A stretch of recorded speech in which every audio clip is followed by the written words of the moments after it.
And Troy, since how long are you in contact with Tristan?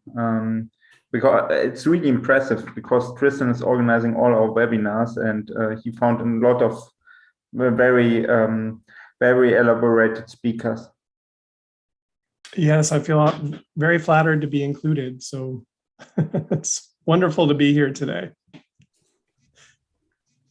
All right, we've got the live stream happening, so I'll start record as well, and then we'll get started.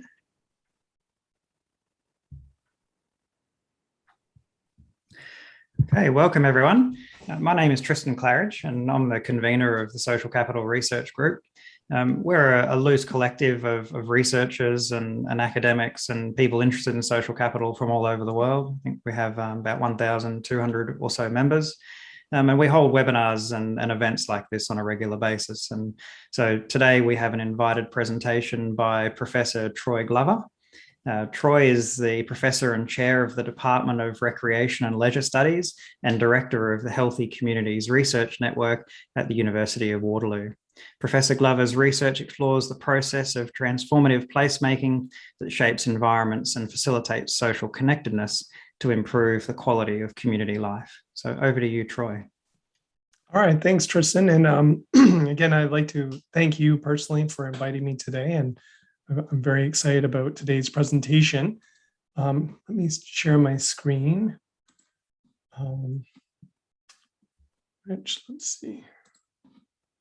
Here we go.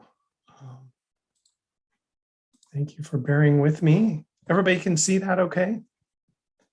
Unfortunately, I can't see the... It hasn't come up just yet. Oh, it hasn't, okay. No. Let's see, sorry. Escape that. Share. Oh, okay, I see. Yeah, it's okay. coming up now. There we go. My apologies. Okay, let's get started. Everybody can see the screen okay? Yep. All right, today the title of my presentation is Exploring the Endogenous and Exogenous Pathways of Social Capital. And again, thanks for the kind introduction, Tristan.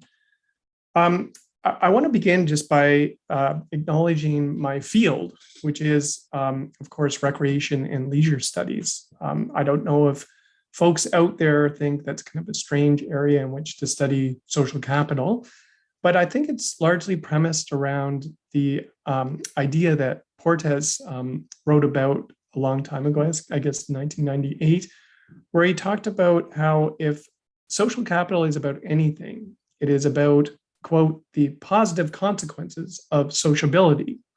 So any context that encourages or facilitates sociability ought to be considered relevant to the development of social capital.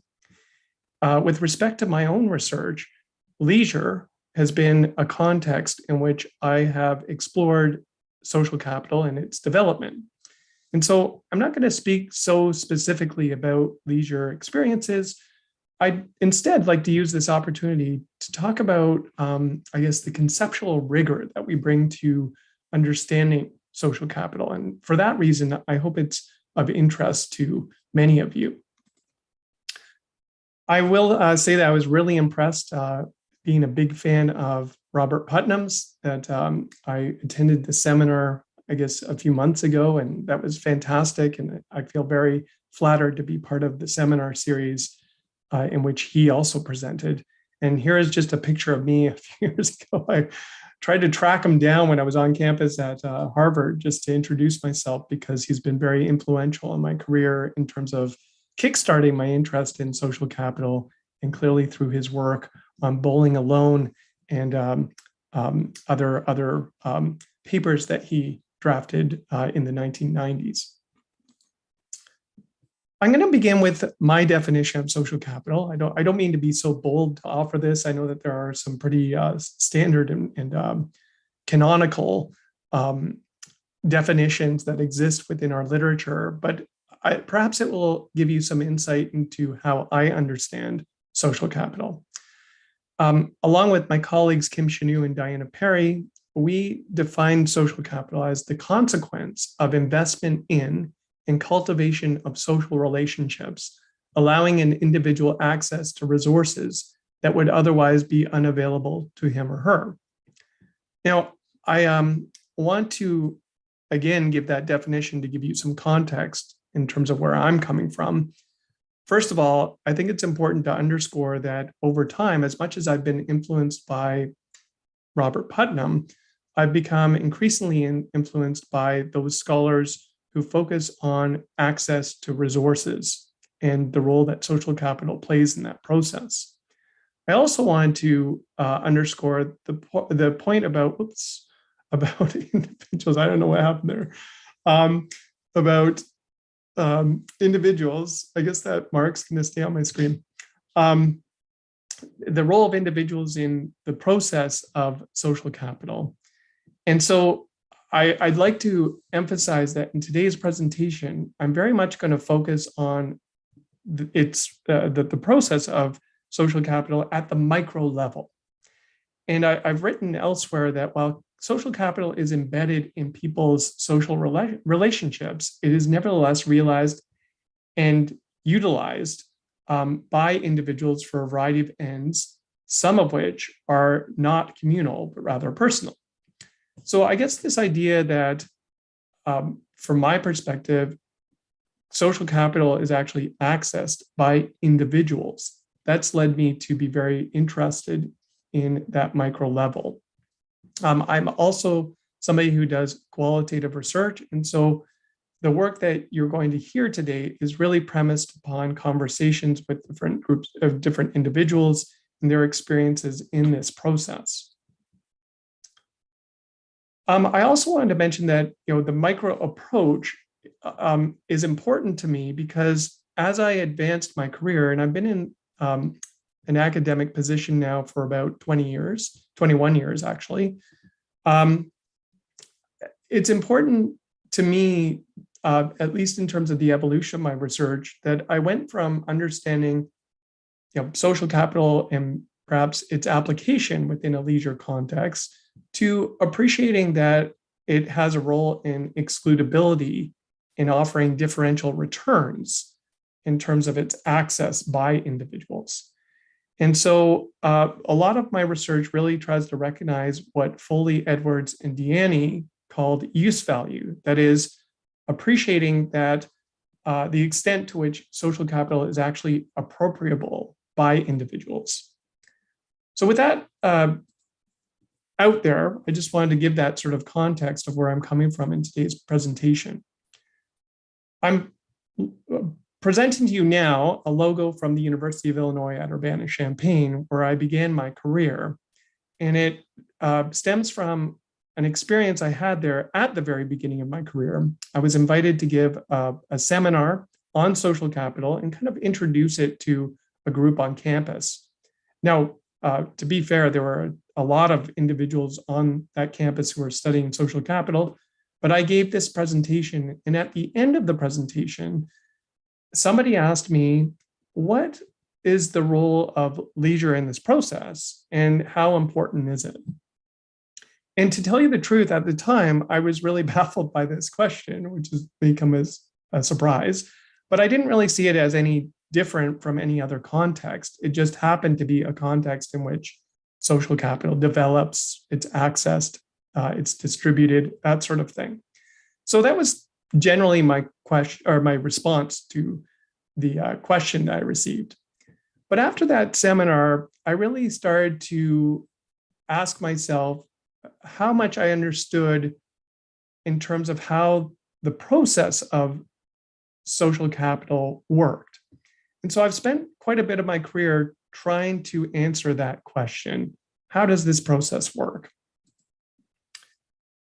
That led to a collaboration with my colleague Diana Perry, who's also in my department at the University of Waterloo in Recreation and Leisure Studies. We authored a paper jointly that was based on her dissertation research.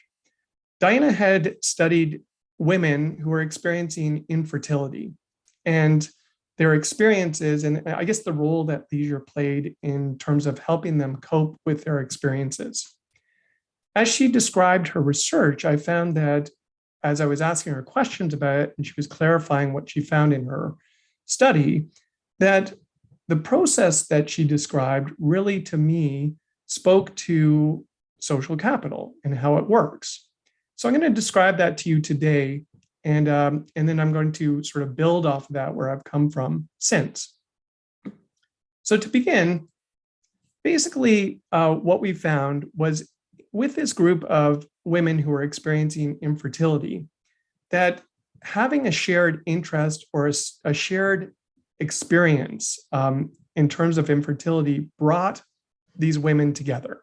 They didn't know each other beforehand, and it led them to actually, it sort of invited them to have a common interest, a common issue that they were dealing with, and that kind of brought them together in friendship. I think this is important, and this largely connects with the idea of the Homophilous principle, which is the notion that birds of a feather stick together. It's hard, as much as we talk about bridging social capital, there must be some connection for people to open themselves up to relationship building.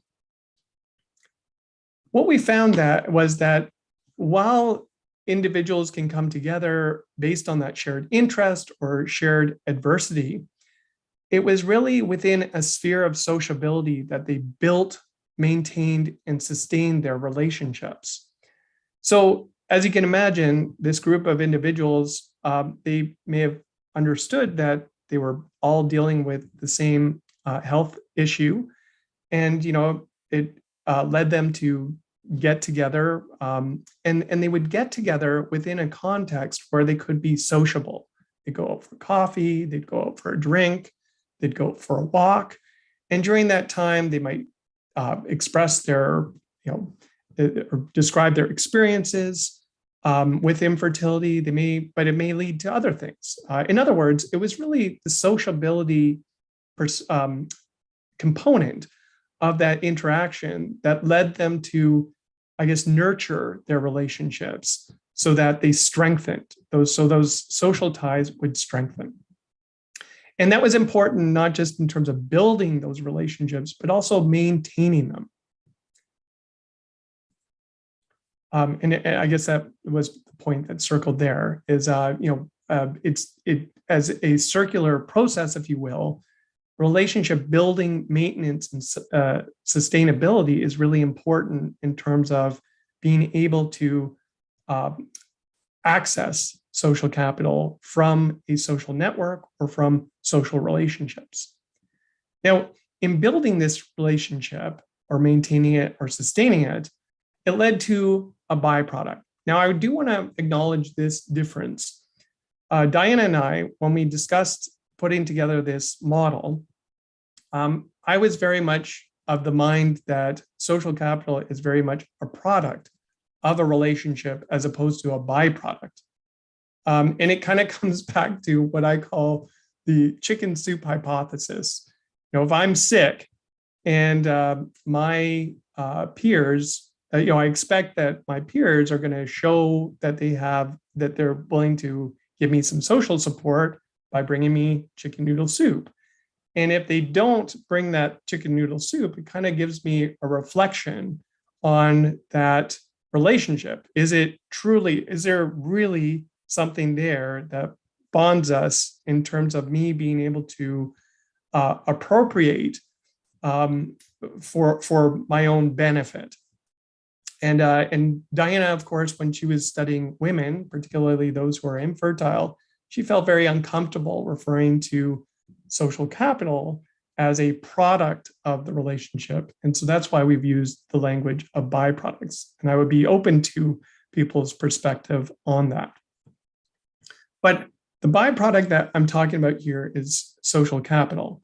And in particular, what we found was as these women who came together because they had the shared experience of infertility, built and maintained and sustained their relationships, they built up amassed a stockpile of social capital upon which they could draw. Social capital in this case took the form of things like norms of reciprocity, obligation, and group sanctions, which I'll talk about in a minute. Drawing on this social capital, what we found was that the women were able to then, again, appropriate it to, advance their health and well-being, either in a positive or potentially a negative way. In a positive way, it could lead to expressive action or the idea of getting by. In other words, if a woman called up, her friend with whom she built a relationship and asked, wanted to vent, wanted to receive social support, that she was able to draw on that stockpile of social capital to access that support. In addition, she would be able to engage in instrumental action, or at least the social capital would facilitate instrumental action. In other words, it would enable them to get ahead rather. So things like if they had questions about their infertility treatment, or somebody in their network had discovered information that they were unfamiliar with, such as like a doctor or a specialist that may be able to help them, they were able to get that sort of information that would help them get ahead. We also found that social capital could facilitate something that we called obstructive action. And here we're talking about, the darker side of social capital. And this was illustrated best by these women who, again, had come together because of their shared experience of infertility. Well, there were examples where some of the women would, over time, actually get pregnant. And in some situations, they would invite their friends that they made to something like a shower, a baby shower. And that led a lot of the, that sort of introduced a situation where, from a health and well-being perspective, it wasn't especially productive or positive for those women who were still experiencing infertility. And yet they felt a sense of obligation to the individual who was pregnant. And in some cases, they feared group sanctions. So in other words, the peer pressure from other people in their network, they worried that by not attending the shower, that they may actually be in a position where they may be ousted from the group because of their lack of support for that individual. So these are the types of actions that we sort of identified in terms of this process of social capital, if you will. And what we found was, depending on their experience in this process, that the individual would either exit that relationship. Again, if we have an example where the individual is, choosing not to attend is perhaps even offended by being invited to a baby shower, they may exit that relationship. On the other hand, because of social support, because of the information that they gained, they may perceive that relationship as something that they're loyal to, and therefore, continue to invest in that relationship. So based on this model, basically it's framed in a way that I think is consistent with what Portes described as something that conceptually we need to think about when it comes to social capital. We need to separate sources. So in other words, social networks, social relationships, social ties, social connections, from forms of social capital, things like reciprocity, trust, obligation, group sanctions, and from the outcomes associated with social capital. And so I think this particular model does that well. I'm quite open to your feedback and look forward to a discussion about it. Ultimately, what it's led to is that model that I presented is very much an endogenous model of social capital, or an endogenous pathway. And of course, if you're not familiar with the two terms, endogenous social capital really originates within social relationships or networks, whereas exogenous social capital derives from sources outside of immediate social relationships or networks. And so if I were to redo this model, here's what it would look like in terms of the endogenous pathway to social capital. It's the idea of coming together because of shared interests, shared identity, which represents an opportunity to invest in a relationship. It leads to building, maintaining, and sustaining social ties, which represents the actual social investment. It then moves toward generating social capital, things like obligations and expectations, information potential, norms and effective sanctions. And this represents the return potential of those relationships. And of course, those could be leveraged to facilitate action. Things like getting by, getting ahead, acting together, so collective action, which I didn't include in the previous model, and falling behind. Again, the obstructive action that I mentioned in the previous example. And that represents the return on a social investment. And of course, the individual can choose based on his or her experience to exit or continue to be loyal to that partnership. All right, so that's in a nutshell, the endogenous pathway to social capital. And from my perspective, again, coming from leisure studies, my interest is very much in that sphere of sociability. I see leisure playing an important role in terms of bringing people together so that they can build those relationships that lead to the development of social capital. Now, I do want to say that I've been very influenced by Bourdieu's work. And of course, I'm sure that many of you are familiar with his definition of social capital. I want to underscore one point that he's made in his definition.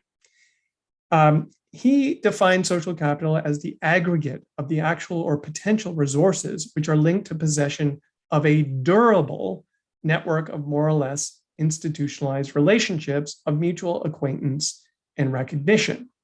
Now, I present this quote because durability is something that he's identified in his definition. And that is very consistent with the model that I presented. In short, you need to have some sort of a durable relationship for that process to actually result in the development of that stockpile of social capital. Interestingly, I was on sabbatical at the University of Otago in 2014 rather. And at the time, I was very much, advancing the model that I presented to all of you. And then I attended a presentation by Rob McNaughton, who is a faculty member at the Auckland Institute for Technology, I believe. Rob really shook my perspective on the model that I presented. He offered this really interesting presentation on something that he called temporary social capital. And he defined temporary social capital as a form of social capital characterized by ties that are quickly formed, often in response to a challenging problem or exogenous shock, and that have relatively short lifespans, dissolving once the problem is resolved or situation stabilized. Now, this coincided during my sabbatical in New Zealand. And I had this experience while I was there, where my family and I were visiting Akaroa to go on a cruise to view dolphins and perhaps even swim with the dolphins. On my way to Akaroa, I had hired a car, and on the way there, my daughter, who's pictured here, was feeling rather sick in the back seat of the car. And at one point, I think we were about 10 minutes away from Akaroa. She said, Daddy, can you pull over? I'm feeling sick. And I said, we're almost there. Just keep it together. Don't worry. 2 minutes later, she said, look, Dad, I really need you to pull over. I said, no, don't worry. We're almost there. She threw up all over the back seat. And then, we cleaned up the car, cleaned her up, brought her to the hotel. And over time, she felt much better. The next day, we went on this cruise in Akaroa. We boarded a boat, set off into, toward the ocean. As we left the bay, which was as flat as glass, we ended up experiencing some pretty rough waves on the ocean. And the boat was going up and down. I was with my daughter, who's pictured here in the back, the stern of the boat. And because she had thrown up the previous day, I was very concerned that she was going to be sick again. So at some point, I just sort of urged her to go back into the cabin of the boat. As we moved into the cabin of the boat, I started to feel exceptionally ill and found myself for the next 3 hours just unloading off the side of the boat, feeling ill. Now, I mentioned this not to gross anybody out, but to say what was interesting about this experience was that another tourist who was on this cruise, without me even knowing, looked after my daughter for the entire cruise, made sure that she was safe, she was okay. My wife and my other daughter were elsewhere on the boat, and so this tourist who I didn't know stepped up and really helped out during that entire experience. So this, coinciding with the presentation by Rob McNaughton, caused me to revisit the endogenous model that I presented and make me question about the durability, how important a durable network is to social capital. And so that led to my interest in the kindness of strangers in tourism. Along with my colleague from Otago, Sebastian Philip, we wrote that arguably acts of kindness involving visitors and community hosts represent the quintessential measure of a civil society, what Putnam ultimately aimed to advance through his body of work. So what I found in terms of my career trajectory is that at the very beginning of my career, I was very influenced by Robert Putnam's work, and I found myself moving much more, away from it as I entered into a focus on the endogenous model and more focused on access to resources.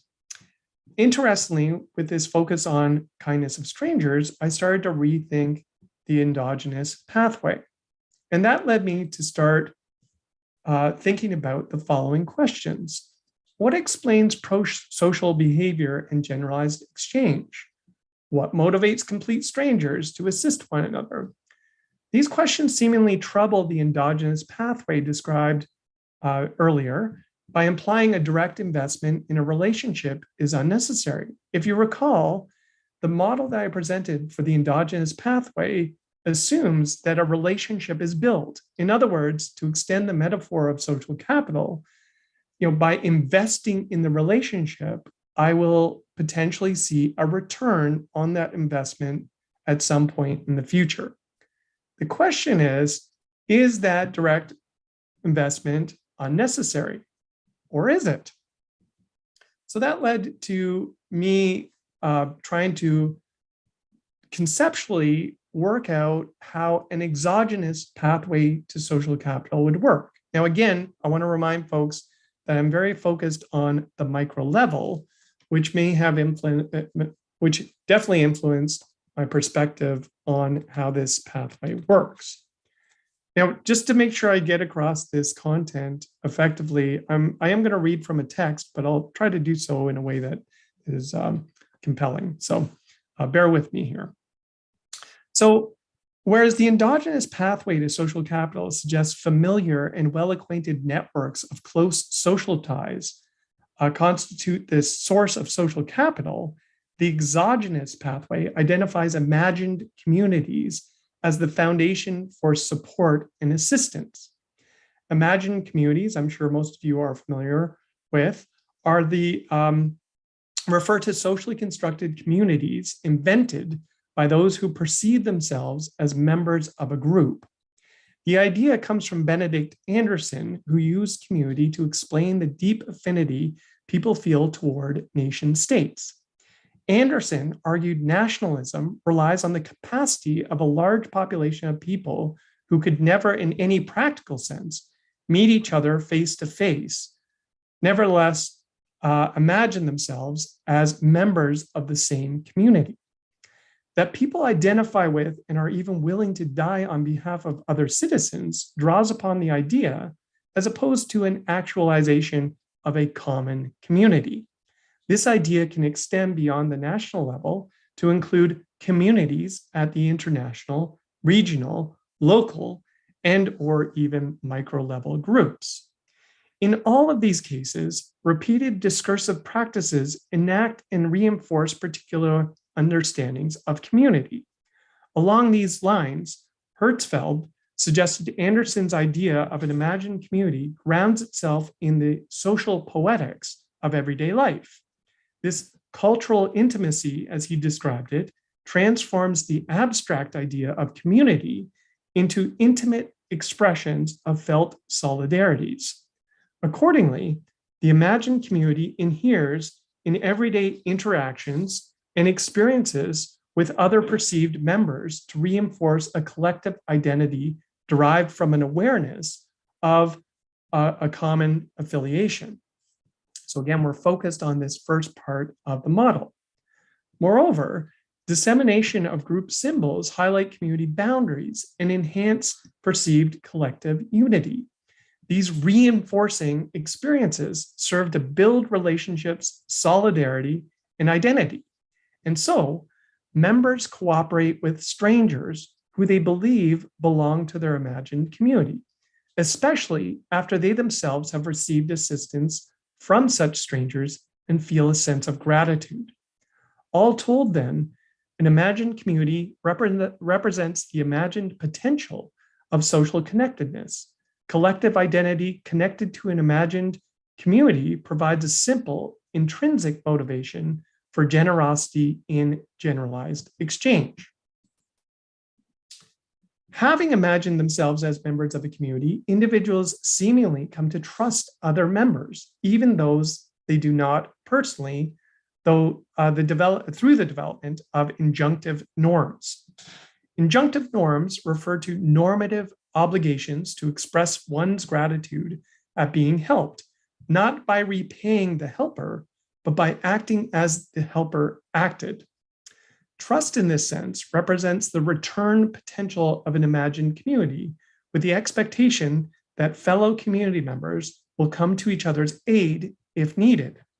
This trust in an imagined community implies its members share values that serve its membership.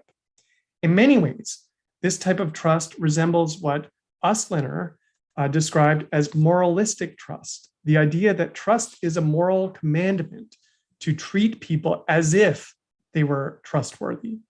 This commandment assumes a belief in the goodwill of the other, or a greater faith in humanity. However, skepticism abounds with respect to the development of generalized trust, the idea that most people can be trusted, that broadens to include indiscriminately. Broadens to include everyone indiscriminately.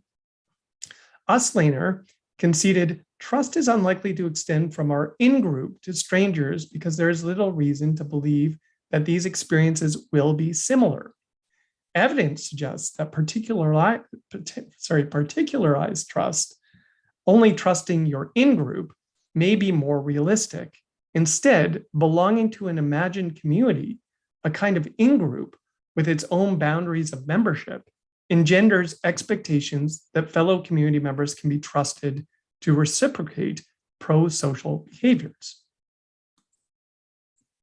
Eventually, community members encounter strangers, including individuals they perceive as members of their imagined community, through either direct or indirect contact facilitated by an unexpected or novel situation in which they find themselves. This contact presents community members with a real-life scenario, a dilemma, a problem, a shock, in which they are faced with the decision of acting on the trust they believed, perhaps unconsciously, was present within their imagined community.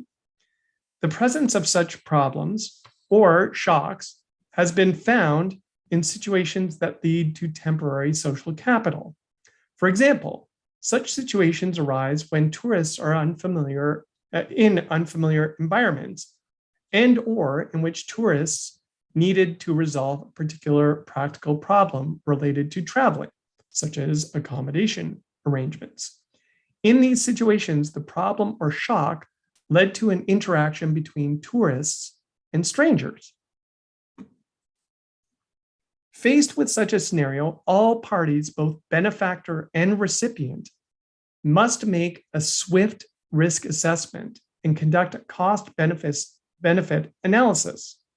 Here, the decision to trust someone, either to provide them with assistance or to receive assistance without being exploited, becomes strategic and perhaps not moral. As Uslaner pointed out, strategic trust is not predicated upon a negative view of the world, but rather upon uncertainty. In such circumstances, people must test their belief about another person's trustworthiness with respect to the situation that has unfolded. Thus, interdependencies arise that require immediate decisions and rely on abrupt trust judgments to provide guidance. What Jarvenpa and Liedner referred to as swift trust develops quickly to allow people to manage issues of vulnerability, uncertainty, and expectations in the absence of a developed relationship.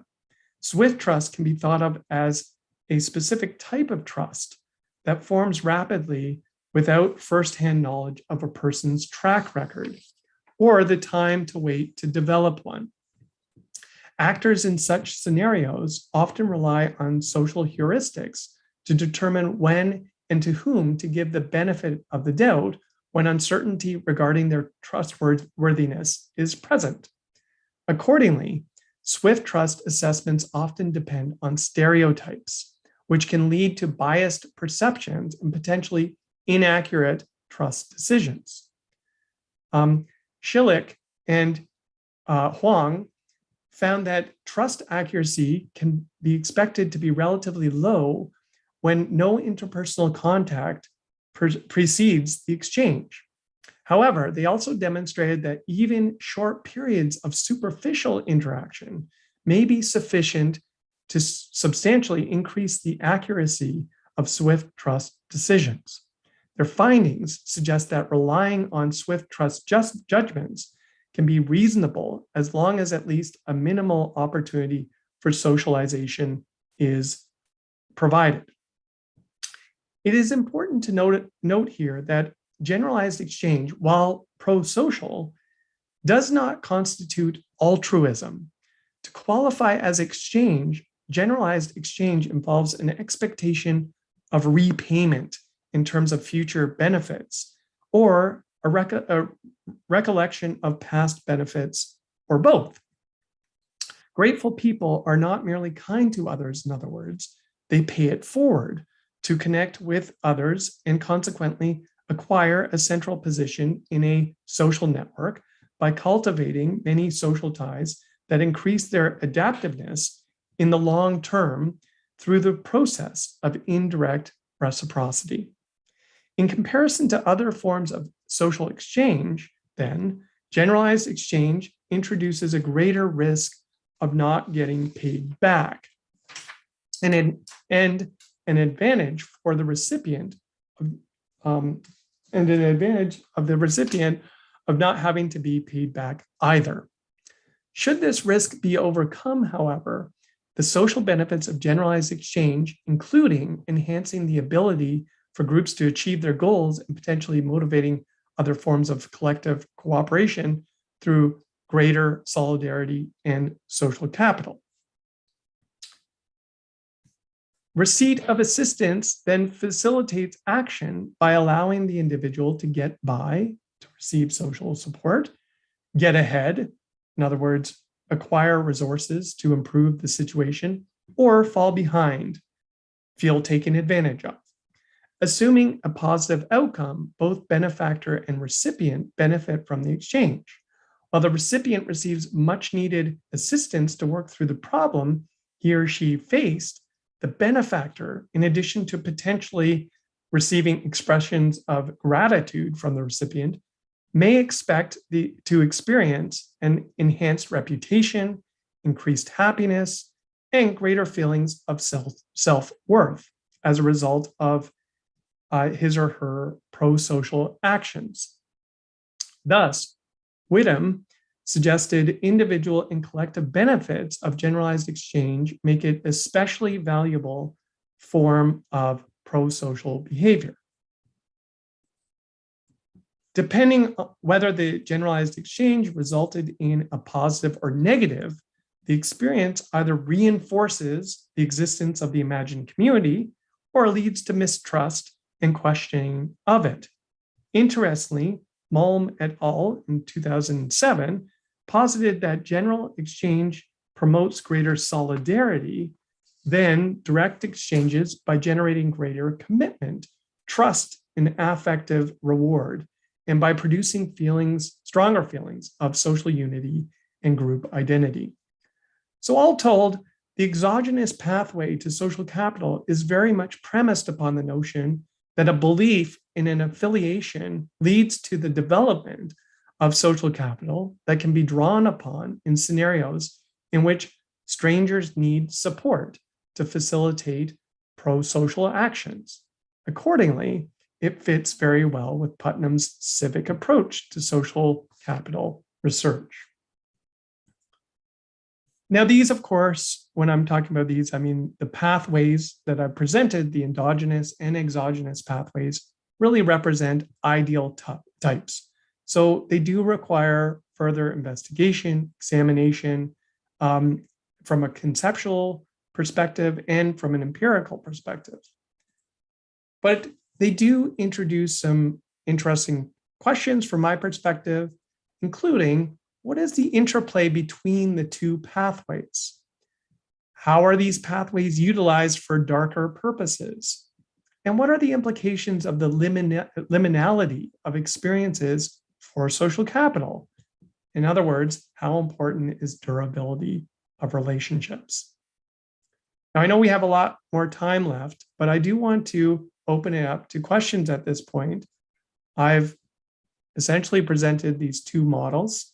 I know that people study social capital from very different perspectives. And so I'd be very intrigued to learn from you and get your feedback on your perspective associated with the information I presented today. So thank you for listening. I'd like to open it up to questions at this point. Thanks very much, Troy. Fascinating presentation and really great. I can see in the chat there's quite a lot of comments and questions, so I'm sure there'll be no shortage of them. Marion, if you want to bring us back to the first question, but while you're doing that, I thought I might ask the first one, Troy. Sure. I was interested in, it seems that a lot of authors really suggest that social capital, all of the outcomes of social capital are action. But there's a bit of a suggestion that maybe some outcomes aren't action. I mean, what are your thoughts about that? That's really intriguing. I to tell you the truth, I haven't contemplated that before. As you can see from the models I presented, I'm, I guess, in that camp of seeing it as leading to action. I'm thinking about the flip side of that. What, in terms of could it lead to inaction, I suppose.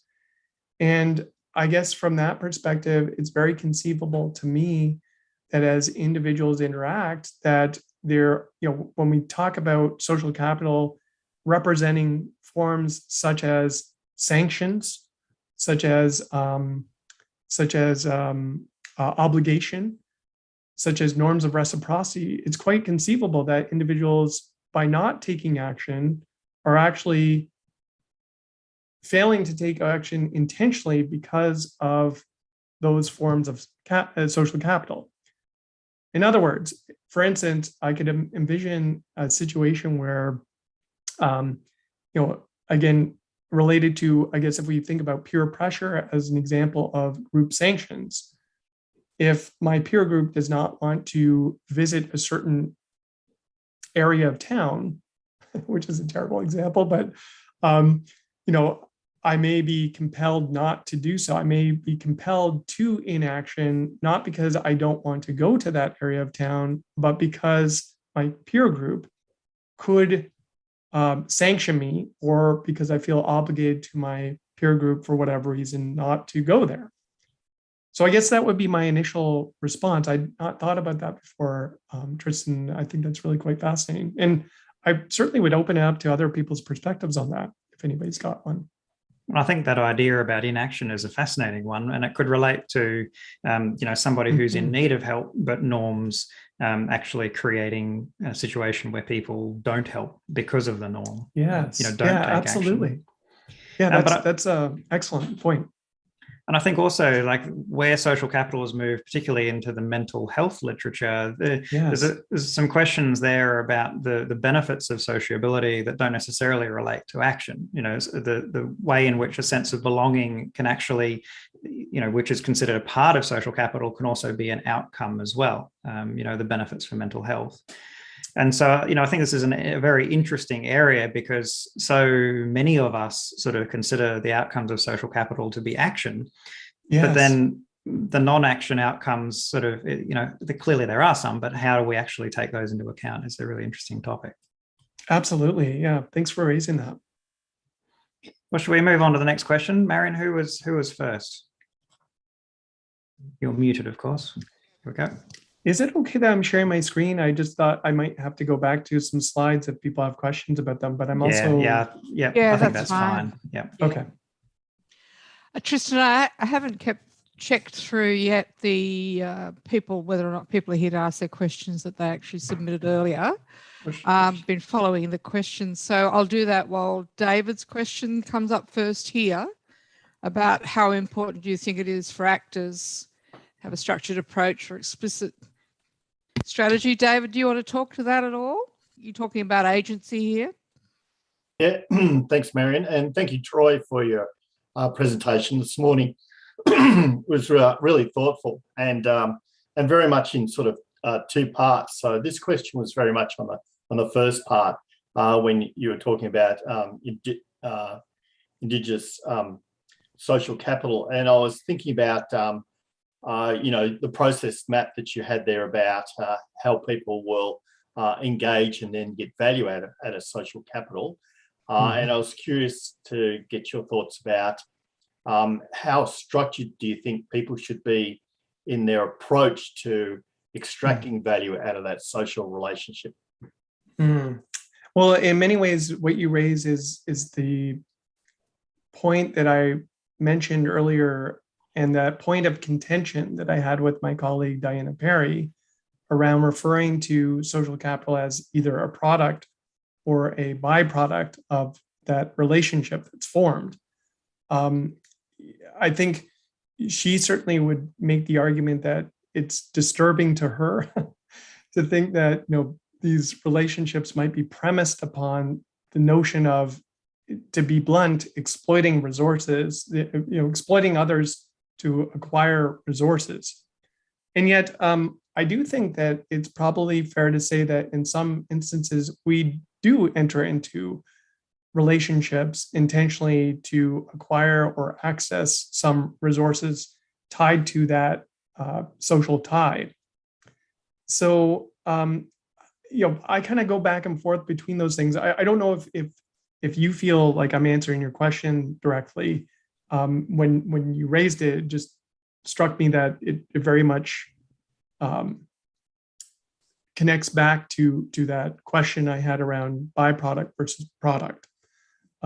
So I could sort of envision that there are people who intentionally enter into relationships so that they can exploit that relationship to acquire resources, and others who don't do so explicitly, but perhaps that access to resources is communicates how to that individual how important or that relationship is to the other, if that makes sense. Does that make sense? Yeah, it does, and that's sort of what's coming out of my research is that I was expecting that there's the that the motivators to actually contributing or being involved in a network were predominantly to actually participate in the network. And what I was finding from my research, which is on project managers, is that they were there to extract value from that network, but that shouldn't be taken in a negative sense. It means that I agree. They then valued the relationship, and they were more likely to put effort into building the relationship in those networks. Yes, I can see that completely. It almost, to me, along that endogenous pathway, or perhaps even an exogenous one, but I think we're talking about the endogenous one, leading to that notion of instrumental action, being able to get ahead and entering into a social network with the explicit intent that the network itself will somehow advance that individual. Thank you. Yeah, thank you. And it's probably also it's about how people interpret the nature of the relationship as well. That people can be acting instrumentally, where basically you're acting, collectively for a common purpose. But if someone is seen to be free riding or exploitive, then it changes the nature of how people feel about it quite considerably. Absolutely, yeah. So in the literature, there's a few different definitions of resources in the context of social capital. Do you tend to follow Nan Lin's approach with this, or do you have a different approach? I am very influenced by Nan Lin's work. And so I think, and you can see that in terms of the language that I use with respect to expressive action, instrumental action.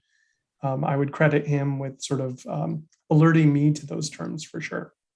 So how would you define resources then in that context? Yeah, good question. I guess I'm talking about anything that's, that's a good question. Because I think, just to help you through it, I think Nan Lin sort of talks a lot about resources, social resources being things like, wealth and power and social influence and so forth. But I think why I'm bringing this up is I think some of the social capital literature perhaps is focused more on resources being almost, material resources, financial resources, these kinds of things that might be mobilized in a network. And there's quite a big difference, of course, between, wealth and power and, money and equipment, Yeah, no, and I think that's a great point. And I would say that, in terms of my own research, I've probably been more focused on the latter as opposed to the former. But it is interesting to think about both of those things being something that can be appropriated to advance somebody's well-being. Yeah, absolutely. So I think, Jacob, you had a couple of different questions. Did you want to pose some of yours next? Okay. First, it's a bit off topic, but you mentioned the returns of social capital. I think you take your point of view is its returns for the individual. And I'm not sure I'm generally interested about the returns because I'm an economist. And as Adam Smith said, economists know the price of everything but the value of nothing. And basically, I was always interested if someone made a try to estimate the returns of social capital in a quantitative way, because it would be first interesting for people to say, where should you invest your time? And if someone looks at the macro level, it would be even more interesting, because then you could make a case for political actors. Why should you invest in creating social capital? Do you know anyone who made such a trial? No, I'm afraid I don't, and that's probably just a reflection on the type of work that I've been doing.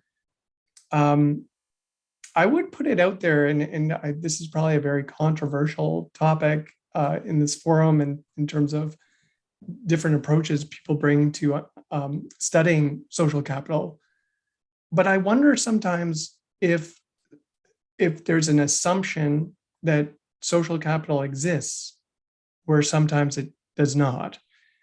And what I mean by that is if we go back to the chicken soup hypothesis that I mentioned, you would think that if I interacted with an individual, built up a relationship with them, over time, that they would be a source of social capital to me, as a source that I can access social capital. But clearly there are situations where I think Tristan had mentioned the idea of where people free ride, perhaps they exploit relationships, and it becomes clear that this wasn't actually a genuine friendship, wasn't a genuine relationship. And I think that to me makes it very challenging to determine to what extent does a stockpile of social capital exist until somebody attempts to access it. So I'd be interested in people's perspective on that, because I think that would be somewhat controversial in terms of how some people understand and study social capital. I don't know if you have a response to that, but I would welcome any perspectives on it. It's definitely an interesting thought. I have another question, which is totally different. You spoke about let me find the term, the concept of imagining community. And David Easton, I admire him greatly for his work on system stability. He had this concept of different system or communities to identify with. Do you see any linkage between your work and his work? Because I sometimes he was, what I've read from him, which is not very much, he was not very clear about this, how this communities got into existence and what they actually were. On the other hand, for the political science, how to create loyalties with different levels is clearly a relevant question. It's even more relevant with the surge of the right-wing populist, which change from system loyalty to loyalty to I don't know, somehow unknown group. And so I found your thought on this quite intriguing. Well, I appreciate you mentioning that, in large part because I'm unfamiliar with the work that you cited. So I will definitely check that out. Unfortunately, because I'm unfamiliar with that, I can't really respond to your question. All right, no problem. Shall we move on to the next one? Who was next, Marion? Sean had a comment, but not a question. I'm wondering if you wanted to put forward a question. Sean, Sure, Troy. I'm in Dunedin, New Zealand, and I studied recreation therapy, and I came across your work a few years ago. I spent time in North Carolina doing an internship 10 years ago. I went for a walk one day and came across a quote from John Muir: "When we pick out anything by itself, we find it connected to everything else in the universe." My question is, on the eve of the Glasgow COP26 conference, what role can lesson practitioners in theory have in helping us understand ecology and reduce emissions? What, if you get my drift? Yeah, I think that's a really interesting and timely question. I'm just thinking if I could, I don't know if I can, how I go back with my slides, but anyway, I guess it comes down to appreciating that that our social networks have enormous influence on ourselves and on individuals. And so I guess when I think about advancing pro-environmental attitudes, whatnot, that, or if we even talk about collective action, which I think, I identified at the end of both models as potentially a way that social capital can facilitate action. That if we work backwards from collective action, that really, and I would imagine that, like when we're talking about the environment, that both models are very applicable in terms of the need to think of ourselves, one, as part of a larger imagined community, maybe a global community, and acting in that regard,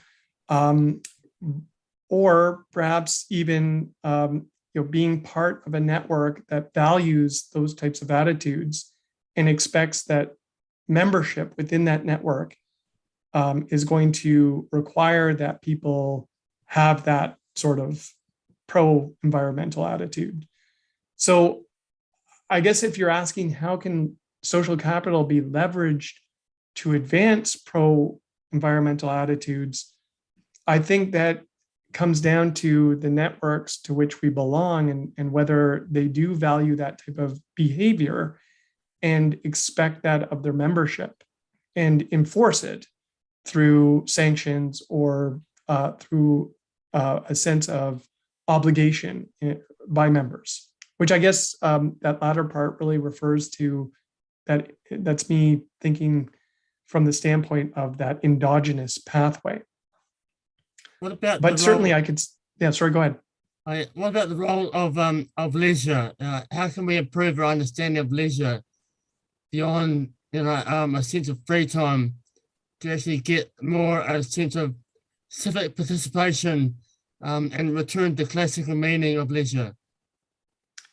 Yeah, well, I think that's a great point. I mean, certainly there's if we think about well-being from the standpoint of moving away from a hedonistic model that is really focused on meeting our own desires versus, say, a more eudaimonic model, which would be more advancing our own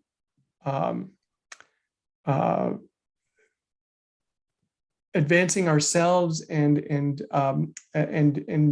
like I'm struggling with how to define eudaimonia.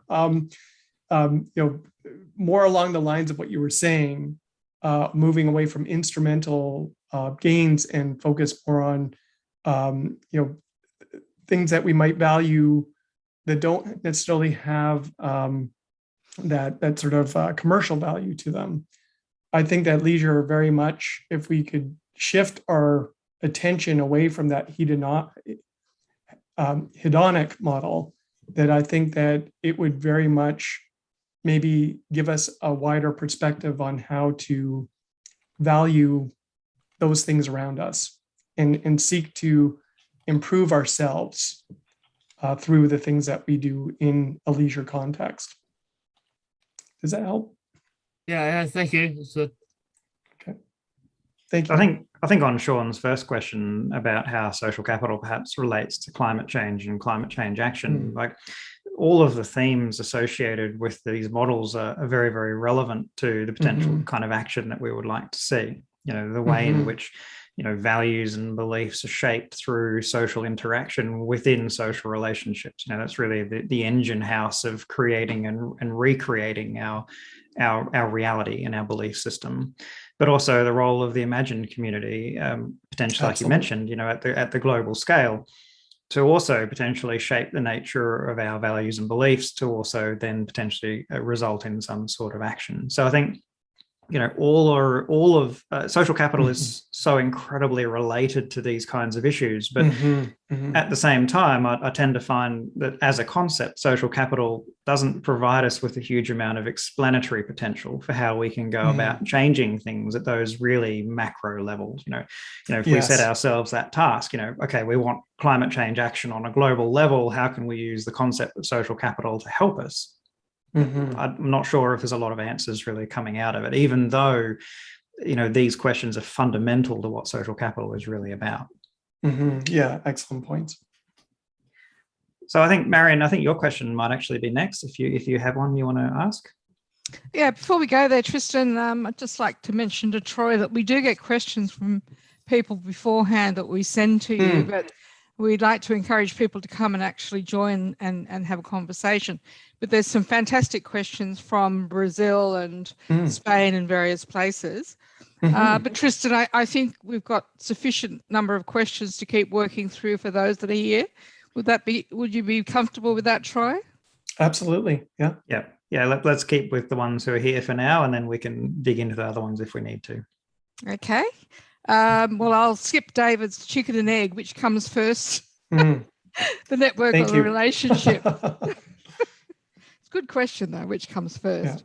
Yeah. Yes. And I can't actually quite remember, but I'll actually, Look, in the tourism industry, which I worked in for many years, there's this stranger on the train phenomenon where people will declare much more to a complete stranger that they think they're never going to see again. So is that explained by some of what we've seen here today? Like, that's swift social capital, isn't it? But it's a really strange phenomenon. Yeah. And I think that really is what led me to explore that exogenous pathway, because I had for so long sort of appreciated that the way that social capital works was consistent with the way I perceived an endogenous pathway to work. And so in that exogenous model, I am trying to introduce, I guess you could say, pain points where it isn't necessarily going to result in a positive outcome. And I think what made me think about that is, if we go back to the example of me in Akaroa throwing up over the side of the boat, would I have been helped if I were if I belonged to a different race, to a different ethnicity, if different gender, if my sexual orientation was different? And so within that exogenous model, I am trying to, try to introduce that possibility that there are situations where individuals are unwilling to view that, I guess a potential benefactor is unwilling to view a potential recipient and vice versa as part of their imagined community. And that can, lead to inaction, sort of along the lines of what Tristan was mentioning before, in a negative way. So I don't know if that responds to your No, it's an question, interesting thing, and people spend so much time. The question of why people travel post-pandemic is becoming an important question, and being able to unburden from my observations of people, the stranger on the train, and what are people actually gaining through the experiences as they actually travelled into these? Do these become their imagined communities or not? So And I guess I grappled with to what extent, and of course it's always more complicated, but to what extent do people have to have some sort of interaction with one another? Do we automatically help somebody who we, ascribe to our particular tribe? Or do we need to have some level of interaction? Because, Canadians for the longest time, and I suspect still do, travel with Canadian flags on their backpacks, to indicate that they're Canadian, they're not American. No offense to my American colleagues and friends, but that's important to them. If I automatically see a Canadian flag, am I more likely to help that person just simply by seeing that symbol? Or is it conceivable that, through interactions with them, even if they are Canadian, I may think they're a jerk and not want to help them at all? Or for offensive reasons, because of my own prejudices, I don't help the person because they're not the type of Canadian I am. Yeah. So anyway, it's I know fascinating that area. Thank you.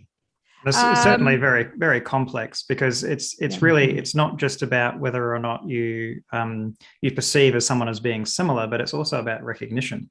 So if you recognize an accent that is similar to your own, there's so many things that can trigger that kind of response, which is not necessarily based on the existence of a social relationship. True, but I guess I wonder to what it gets back to what I was saying earlier. To what extent does there need to be some level of interaction? Hearing that, and then I don't know, viewing them, their behavior. I don't know. I mean, I'm sure there are psychologists who have done this type of research, and I need to familiarize myself with that literature. But it just strikes me that when I pose the question about how important is the durability of a relationship, we can have these fleeting experiences, but do we still need to have that interaction? Is some interaction necessary that, during which we make some sort of judgment? And I don't know. I mean, yeah, Tristan wouldn't be happy if I didn't ask a question about habitus and dispositional and enactment of some kind. Yeah. Okay, so let's move along. Okay. You got away with not asking a question, by the way, Mary. But should we move on anyway? Did I? Oh, you posed it, but didn't give Troy an opportunity to respond to anything. Oh, okay. Well, yeah. That's it's a long question. I'll leave that to the end until everybody else. We'll see if we have time. So there was a question from Kay about how the pandemic might have changed things. Yes, that's right. Specifically in relation to your diagrams. Mostly because interactions have changed online rather than being face to face. So do you think that does change anything in your models? I don't know, because and I'd be interested in people's perspective on that. I think one of the things that I was thinking at the time in terms of developing the exogenous model, and this actually stems from Rob McNaughton's talk that I attended that I cited in the presentation. He cited the example of entrepreneurs because he was very much interested in international business and entrepreneurship. And he mentioned how a lot of international entrepreneurs will assist people from other international jurisdictions in accessing their particular domestic marketplace, but without having built up any sort of relationship. And often these happen online. And it led to sort of a discussion in his presentation about those individuals who, and it happens a lot, who respond to an online dialogue, or if a discussion board where somebody asks a question about how to fix this or how do I do that, what motivates an individual to respond in that situation? I mean, we don't know the other person who's posted the question, what's in it for the person to actually respond and offer that answer. And so the exogenous model, I was trying to think about that context as well in terms of how it might unfold, but probably didn't do such a great job of specifically speaking to that type of scenario. I guess that's a long way of saying, I think there are aspects of the model that still are applicable. It just comes back to, again, that question about swift trust. And do we make, how are judgments in those circumstances made? When we talk about virtual relationships, is there something that gets in the way during that relationship development that may be very different from in person? I mean, we do know, as a matter of fact, that in-person contact has a very different implications for our health and well-being, if we're looking at it from that standpoint. But again, this is a long way of saying I think there are probably features of the exogenous pathway model that actually can still be preserved in this context of COVID-19 and virtual relationships and stuff. But to be sure, there are components of it that probably need to be revisited. It certainly seems like a huge amount of it is just still fits within the model. The interaction is creating relational properties. The only difference is that the relationship might be quite separate. I guess one of the key differences with digital and online communication is the social sanctions tend to be quite different. And that can really make some significant differences in the way that social norms then generated and perpetuated. Yeah, that's a great point. Boy, can they be mobilized online. Yeah, absolutely. So there's a comment from Stephen about when we're talking about action and non-action, and I think he makes a really good point that the potentiality for action, the fact that we know social capital exists and there's the potential for action, might actually be most of the benefits that we're talking about that are non-action. Stephen in the context of mental health. Perhaps Stephen would like to ask the question or elaborate.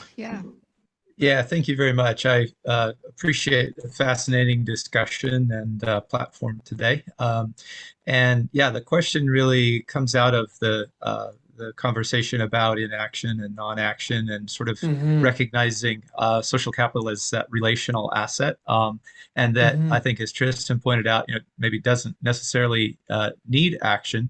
But that person may have a sense of feeling relationally rich or connected, knowing there is potential for action if it's needed, something to draw upon. So that was just mostly a comment, just listening to the conversation and following it. I might pivot to another question that I found fascinating here today, and that is related to the durability of networks and the stability of systems. And I'm just curious if you have maybe further comments on that, recognizing that it seems like the world at large is becoming more unstable and less durable. And I guess where I see that mostly is in the context of working with communities, within institutions and organizations where their leadership changes all the time, and relationships that have been built over time, social capital that's been built over time, goes away every time another organizational change happens or community change happens. So I think it's more just kind of a general question about network durability, system stability, and if that's something that we maybe should dig into more and pay more attention to as we talk about social capital. Yeah, well, I will. I'll just respond immediately by saying yes, we should pay more attention to it. I think it's a really fascinating question, and I think for me, what really has resonated with me when I've had this discussion with students and colleagues is I think about Facebook. And I think about, I think about, those individuals with whom I had a relationship, when I was in kindergarten or, in preschool, with whom I've maybe stayed in touch, or perhaps even who, those individuals who I've had friendships with in the past, but for whatever reason have not stayed in touch. And the question for me comes back to how important was the reinvestment in that relationship? And I think that what we understand in social capital is that it's important that that investment, that we reinvest in the relationship for us to maintain some semblance of a stockpile of social capital. And that kind of makes conceptual sense to me. But at the same time, and perhaps these are just anomalies, I ask myself, if somebody with whom I was very close friends back, years ago, let's say 40 years ago, I'm 49, that person, an individual gets in touch with me and asks for a favor. How do I respond? And I think that from what we understand in social capital theory, because we haven't for the past 40 years interacted, invested in that relationship, built, maintained, sustained that relationship, that I'm less likely, and perhaps not likely at all, to grant that favor. But it is conceivable that there are individuals who were so special to us in the past that, that we may be willing to grant them that favor. And so it just, for me, I know this isn't exactly the example that you were raising yourself, but for me, it's that type of example that raises for me the issue about how important is durability to these relationships. I mean, clearly, when we talk about fleeting experiences with others, there's very little, if any, durability to that relationship. We may never see each other again. And in fact, the example that I used about Akaroa, I have no idea who that woman was who stepped up and looked after my daughter. And frankly, I haven't seen her since. We didn't stay in touch. I simply thanked her. And that was the extent of the relationship. And yet, in many ways, she was willing to, I kind of drew on the kindness of a stranger to access social capital, if you will. I don't know if I'm making sense or if I'm answering your question directly, but what are your thoughts on that? Well, I think, Stephen, also, I think your question really relates to the reason why social capital as a concept is so incredibly popular. I think it speaks to the need to start to value these things that I think have been undervalued, particularly in the last sort of 50 or 70 years. And so I'm not sure that, social capital says that these things are important, but we still need people to actually take that seriously.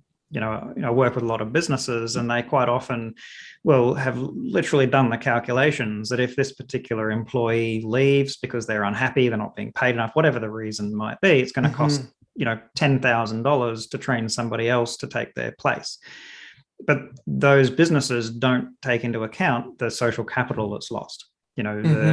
The relationships, the networks, the trust, the reciprocity, all of those norms and everything else that's associated with that person's position within the organization. And so social capital hopefully can start to communicate those important, social and relational assets in a way that maybe businesses can understand. So I think really, what you're saying is vitally important, and it speaks to how important the concept of social capital is and the reason why so many people are interested in it. Mm-hmm. Yeah, good point. All right, Marion, who is next? Well, we have a question come in from one of our Russian participants, which I've asked him if he wanted to ask, but he did not. So, Tristan, if you could ask that. Yeah, and the question was, could we consider human capital as a source of the exogenous social capital?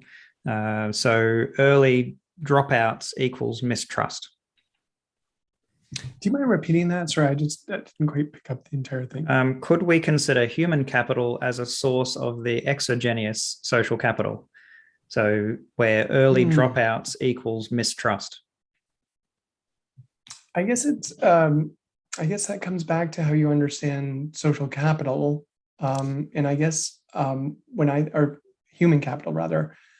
I guess my understanding of social capital, human capital, is that it resides in individuals. It's sort of a it belongs to the individual, him or herself. So I'm just trying to conceive of how that might work. As in terms of the exogenous model and how it might play out in that pathway. Maybe if others want to offer their perspective on that, I'd welcome their views. Just I'm from the human resources background and organizational behavior, and some of us interact with psychologists quite a lot. In the organizational context, the parameters that drive trust are completely different to those that drive mistrust. So having it as a either or construct can be actually sort of difficult. So you have to have caution with saying that because something doesn't drive trust, that it drives mistrust, because the drivers of it can be very different. If that helps the conversation, that's well known in the human resource or behavioural organizational psychological area. Yeah. Thank you for that. Yeah. Yeah. So caution. Yes. Anybody else? Yeah, anybody else? And welcome to have some input on that one. Otherwise, we can move on to the next question. So who is next, Marion? Just trying to flip through. And we actually had a new participant that Kingy didn't want to ask a question. Is that correct? No? Okay. And so Sahil is next. Is Sahil still with us? Sahil still with us? Yes. Did you want to ask a question about transaction? Yeah. Thank you for the opportunity. It was sort of hinging on the discussion about whether there is a transaction that creates capital or not. Mm-hmm. So, just wanted to know your thoughts on how transactions and, the acknowledgement of a transaction might be capital building. Mm-hmm. Well, I think, I guess how I might apply a transaction, certainly to the exogenous model, to me, it kind of is important in terms of advancing prosocial behavior by, if individuals engage in some sort of experience where they've had a problem and somebody's come forward and assisted them, then they're more likely to pay it forward in the future, which is, again, consistent with social capital. So I think that transaction becomes really important for social capital in the future, at least in the context of prosocial behavior. I guess in both models, transactions, depending on how we want to define them, it seems to me that it's very much part of the experience that individuals have with each other and relates back to their interactions that may have consequences for whether they exit that relationship or that network, or they remain loyal to it, or continue to view themselves as belonging to that imagined community. So I think, I guess it depends on what we mean by transactions, because certainly interactions are vital to both processes. If it's an exchange of resources, I'm not sure if that's what we're referring to in terms of a transaction. I'm not sure that it's necessary. But again, these are great questions that I'm self-conscious being the only one responding to them, and I would invite anybody to offer their own perspective on it. I think it probably also relates to what we were talking about earlier about the attitude people have towards particular events or particular types of interactions. So, a transaction, as you're saying, is clearly an important part of social capital. It's part of that interaction. But if a transaction is perceived as being transactional, as in sort of free of the relational components and potentially exploitive, or just simply for the sake of profit or benefit, then I think that situation either does very little to enhance social capital or potentially actually damages it if it's seen as being transactional. So it sort of gets into that nuance of how people interpret different events, and each individual person can interpret things differently as well. Yeah, absolutely. Certainly a complex area for sure. Just checking on how much more time we've got. Ricardo Stanton Salazar was here and asked several questions, but has sadly had to leave. But Mazut is still with us here now and has a question. How are we going for time? Troy, how much time do you have? I'm happy to stay put and answer any questions. Should we put a cap on it though? Should we say just another 10 minutes or so? Yeah, that sounds great. Yeah. Okay, so so did you want to ask your question, or would you like me to ask it on your behalf? Yes, please. Thank you so much for this opportunity, and thank you all social capital research members for these kind of valuable programs. And my question is, let me read the question. I would like to know that did you have any findings on the cost and benefit analysis as an economy for the trust and to calculate the trust and mistrust? Is it possible to calculate their numeric values as a quantitative values of this kind of value? In this maybe it may be easy if we calculate it. It may be easy to compare them in the coming future. It means I would, for example, in big data, natural language toolkit or natural language processing is very popular in these days, is a Python programming language, etc. So, secondly, for example, why I try to ask this question as an association, it means as a social capital, many associations are coming together. In the past, for example, Lloyd's List in 1691, it was formed in UK. One person formed a coffee, and the people came this coffee and started to talk about business, and later insurance companies come that coffee, and later they published newspaper. So they gather the people, they release their information about shipping, trader, etc.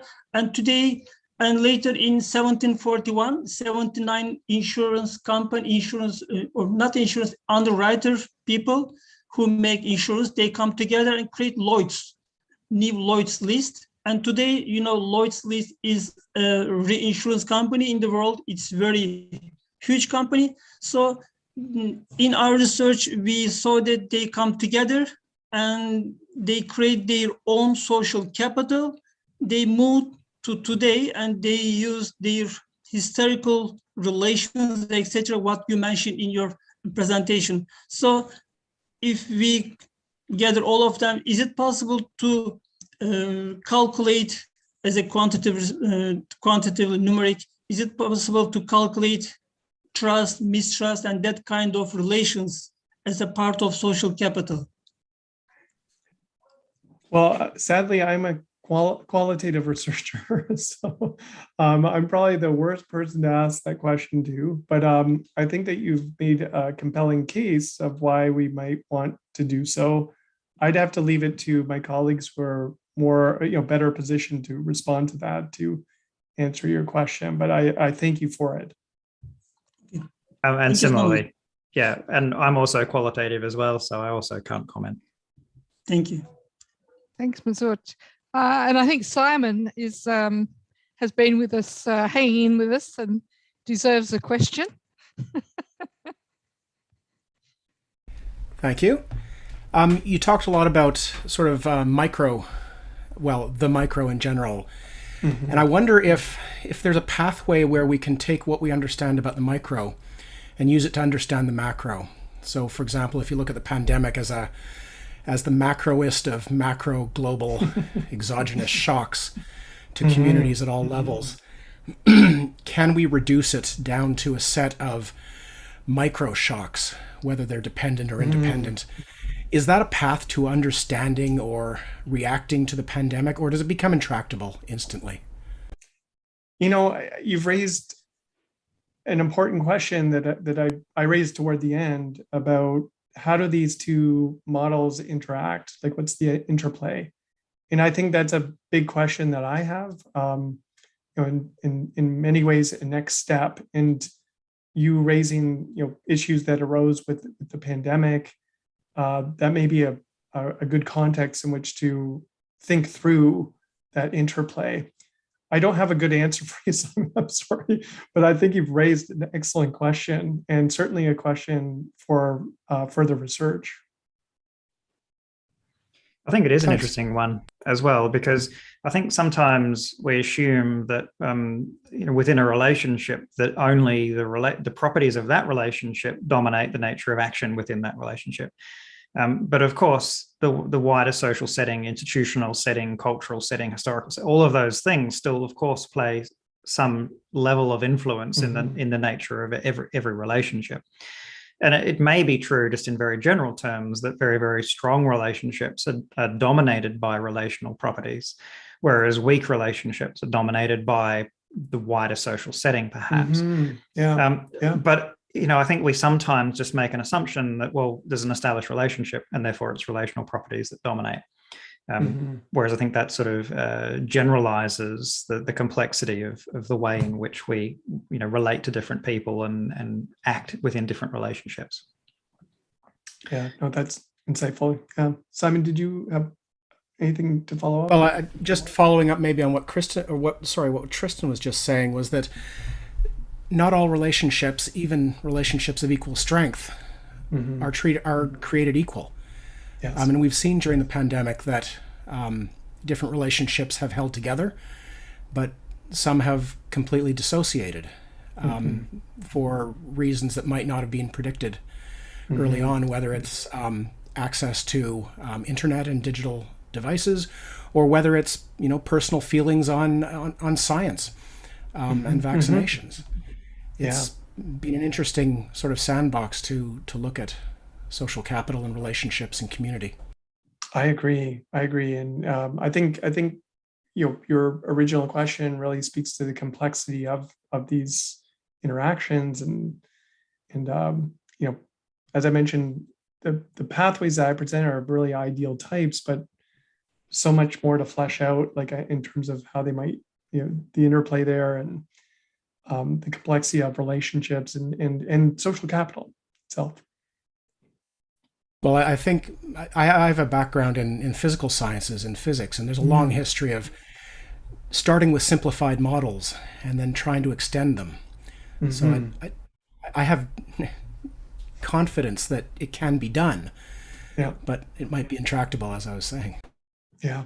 I think this is really central to what social capital is all about. Jim Coleman talked about the micro-macro transition and the potential for social capital to perhaps provide macro-level explanation, basically using micro-level phenomena. And so this is really central to what social capital is all about, I think.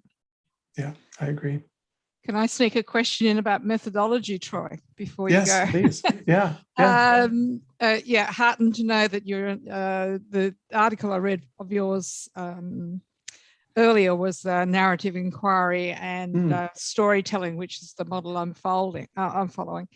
Is there any? What are your thoughts on any adjustments to that methodology over time? Like given today's questions, there's lots of we sit in the world of quant versus qual, but anything you've seen of value coming out of any other added methodology to the storytelling and narrative inquiry, just out of interest? Good question. I think as we all do, I think my thinking on narrative inquiry is kind of evolved over time. But with that said, I guess it comes down to from my perspective, I find it a very effective way of trying to get at how relationships develop over time and how resources have been accessed through relationships. Because typically, at least from my perspective, there's usually a story to that acquisition, if you will, of resources. Yeah.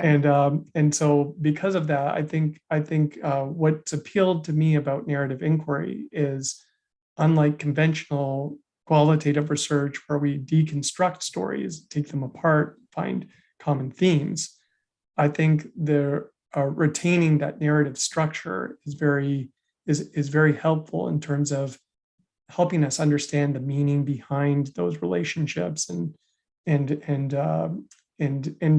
even the role that social capital plays in that sort of relationship. So I'm not sure I'm answering your question, Marion. I'm wondering about. I'm wondering about the imperatives of artificial intelligence when they keep on seeming to be analyzing everything we're saying through AI. So I don't know. But anyway, it's a question for future. Yeah, absolutely. Someday somebody might pop up and say, do you know your dispositions are X from your social media profile? Yeah, absolutely. I'm sure that's happening now. Possibly. It's a worry. Yeah. Over to you, Tristan. Thank you for that, Troy. Thank you. Marion, do you know if we've missed any questions? Only Ricardo, who had to leave, sadly. But I think apart from that, Ricardo had to go. Did Alfredo have a question? Alfredo had a question, but has had to leave, sadly. So I think Alfredo's showing in my list is still here. Alfredo, did you want to ask your question? Oh, sorry.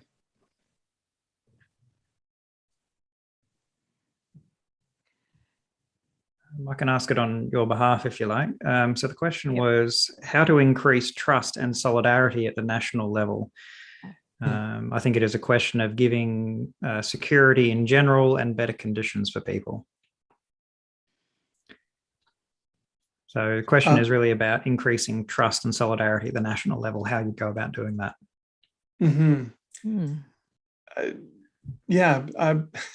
Tough question for me to answer.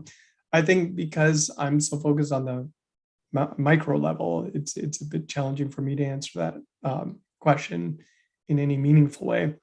But I do think that there's a tremendous amount to be gained thinking about imagined communities and the role that they play, and how they can be leveraged to advance certain actions.